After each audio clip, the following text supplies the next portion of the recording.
एक मिट्टी का बर्तन बनाने वाला एक कुम्हार था। कुम्हार का एक ही लड़का था, इसीलिए कुम्हार को अपने पुत्र की बहुत ही चिंता रहा करती थी, क्योंकि उसे अपने पिता का काम बिल्कुल ही पसंद नहीं आता था। कुम्हार का काम उसके बाप दादा के जमाने से ही चला आ रहा था। उसे अपने काम को करने में कोई अड़चन नहीं थी और न ही कोई शिकवा शिकायत थी। लेकिन लड़के को जमाने के हिसाब से वह काम पसंद नहीं आ रहा था। लड़के की माँ बचपन में ही गुजर चुकी थी, इसीलिए कुम्हार को अपने काम के साथ साथ अपने पुत्र का भी ख्याल रखना पड़ता था। लेकिन पिता का प्रेम माता की कमी के अभाव को दूर करने में पर्याप्त नहीं हुआ। जब कुम्हार का लड़का 14 वर्ष का हो गया तो उसे प्रेम से यही समझाने का प्रयास करता था कि बर्तन बनाने के इसी काम से हम लोगों का जीवन चलता है, इसी काम से हम सभी लोगों का पेट भरता है, इसी से हम लोगों को स्वास्थ्य मिलता है और हम लोगों के जीवन की हर एक आवश्यकता की पूर्ति भी इसी काम से होता है। तुम जीवन में कुछ भी करने के लिए सोचो, मैं मना नहीं करता हूँ, लेकिन अपना थोड़ा सा समय मेरे साथ भी दिया करो। तुम धीरे धीरे इस कला में भी निपुण हो जाओगे। तुम्हारे पास कोई ना कोई एक कला तो होनी ही चाहिए जिससे तुम्हारे जीवन का निर्वाह हो सके। खुदा न खास्ता अगर मैं तुम्हारे साथ नहीं रहा तो तुम्हें अपने जीवन में तकलीफ हो सकती है। लेकिन वह लड़का अपने पिता की बातों का बिल्कुल ही परवाह नहीं करता था। उसके पिता की ख्यालात पुरानी जरूर हो सकती है, लेकिन बदलते हुए समय के आधार पर उस कुम्हार की चिंताएं नवीन थी। लेकिन भौतिकवाद और आधुनिकीकरण के कारण जो नए बच्चों में संस्कार बन रहा है वह आधे अधूरे ज्ञान के आधार पर ही बन रहा है। अधूरे ज्ञान के साथ ओवर कॉन्फिडेंस रखना मनुष्य के एक अच्छे भविष्य के लिए न केवल दुखदायी हो सकता है, बल्कि उसके जीवन के निर्णय और उसके कृत्यों के कुछ दूरगामी परिणाम भी हो सकते हैं। और कुछ ऐसा ही हुआ उस कुम्हार के लड़के के साथ। कुछ बरस बीत गए और कुम्हार के जीवन में सब कुछ ठीक ठाक चल रहा था। बिना किसी कारण ही कुम्हार एक दिन अपने जीवन से चल बसा। अचानक होने वाली इस घटना से वह लड़का अवाक हो गया। उसके पिता का सदमा उसे इस तरह से तोड़ दिया था कि उसे अपने जीवन का शुद्ध बुद्ध ही नहीं रहा।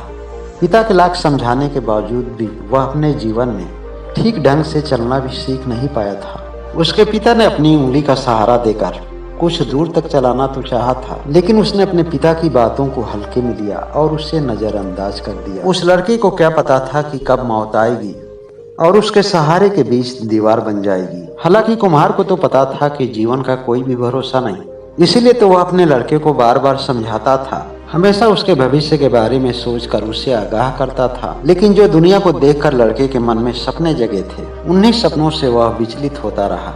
लेकिन जो लोग समय की कद्र नहीं करते हैं, समय भी उनकी कद्र नहीं करता है। आपको जीवन में कुछ सोचने के लिए रुकना पड़ता है, लेकिन समय की सुई कभी नहीं रुकती है। सूरज के निकलने की खुशी तो हर किसी को होती है, लेकिन सूरज ढलने का दुख तो केवल उसी को होता है जो जीवन में समय के साथ चलना नहीं सीखा हो। कुछ इसी तरह की हालात उस कुम्हार के लड़के की भी थी। कुम्हार के द्वारा निर्मित बर्तन को वह लड़का बेचकर कुछ दिन तक तो अपने जीवन का गुजारा कर लिया, लेकिन कुछ ही दिनों के बाद वह आर्थिक चपेट में आ गया। जिसको पहले ही से मानसिक समस्याओं ने तोड़ दिया, उस पर आर्थिक समस्याओं का बोझ कितना भारी पड़ता है वह केवल समय और समय से गुजरने वाला व्यक्ति को ही मालूम पड़ता है। कुछ दिन तक तो उसके गाँव वाले उस पर दया करके उसे खिलाते पिलाते रहे। आखिर कब तक कोई दूसरा किसी का भार सह सकेगा। वह लोग भी मन ही मन ताना मारते थे कि 18 वर्ष का लड़का है, लेकिन कुछ करने की सूझबूझ नहीं है। आखिर कब तक भिखारियों का जीवन जीता रहेगा। अपने पिता का बना बनाया हुआ व्यवसाय भी नहीं चला पाया। अब उसके शरीर पर ठीक ढंग के कपड़े भी नहीं रहे। एक दिन वह एक घर के दरवाजे पर खड़े होकर एक औरत से कहा कि कुछ खाने के लिए दे दो। उस औरत ने कहा कि घर में खाने योग्य तुम्हारे लिए कुछ भी नहीं। इस दृश्य को दूर खड़ा एक बौद्ध भिक्षु देख रहा था।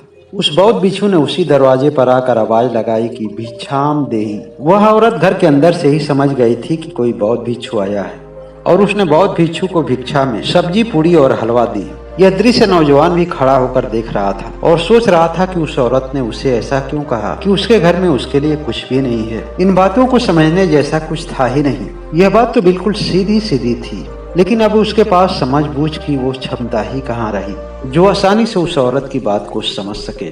उस बौद्ध भिक्षु ने उस लड़के से कहा कि अगर तुम्हें भोजन चाहिए तो तुम्हें मेरे साथ चलना होगा। और वह लड़का बौद्ध भिक्षु के साथ साथ उसके आश्रम पर गया। उस बौद्ध भिक्षु से उसके गुरु ने पूछा कि यह लड़का कौन है। तब बौद्ध भिक्षुक ने बताया कि यह लड़का एक भिक्षुक है जिसे कोई भिक्षा देना नहीं चाह रहा था और मैं इसे भोजन कराने के लिए अपने साथ लेकर आया।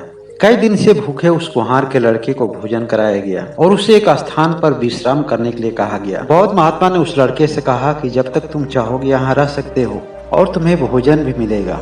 अब तुम्हें कहीं भी जाने की जरूरत नहीं है। इसके लिए केवल तुम्हें एक शर्त माननी पड़ेगी। तुम केवल उतना ही करोगे जितना तुम्हें कहा जाएगा। अब वह आश्रम के अन्य शिष्यों के साथ रहने लगा। नियमित दिनचर्या के साथ वह सोने और जागने लगा। उसे केवल इतना ही काम बताया गया कि तुम्हें हर दिन इस आश्रम के बनाए गए नियमों का पालन करना है। तुम्हें औरों की तरह भिक्षा मांगने नहीं जाना है, बल्कि उस समय में तुम्हें ध्यान और साधना करना होगा। और इस तरह से 2-4 दिन के ही बाद उसका जीवन सामान्य होने लगा। तब बौद्ध गुरु ने उसके जीवन के संबंध में पूछा। उसने बचपन से लेकर के अब तक की सभी बातों को बताया। उसके पिता की इच्छा क्या थी और वह क्या समझाते थे, और इसके विचार और इसके सपने क्या थे। अपनी पूरी घटना और पूरी बात को उस बौद्ध गुरु से बताया। बौद्ध गुरु को समझ में आ गया था कि उसने जीवन में क्या क्या भूलें की थी। और कुम्हार के लड़के को उन्होंने सांत्वना दिया, धैर्य रखो, तुम्हारे जीवन में सब कुछ सही होगा।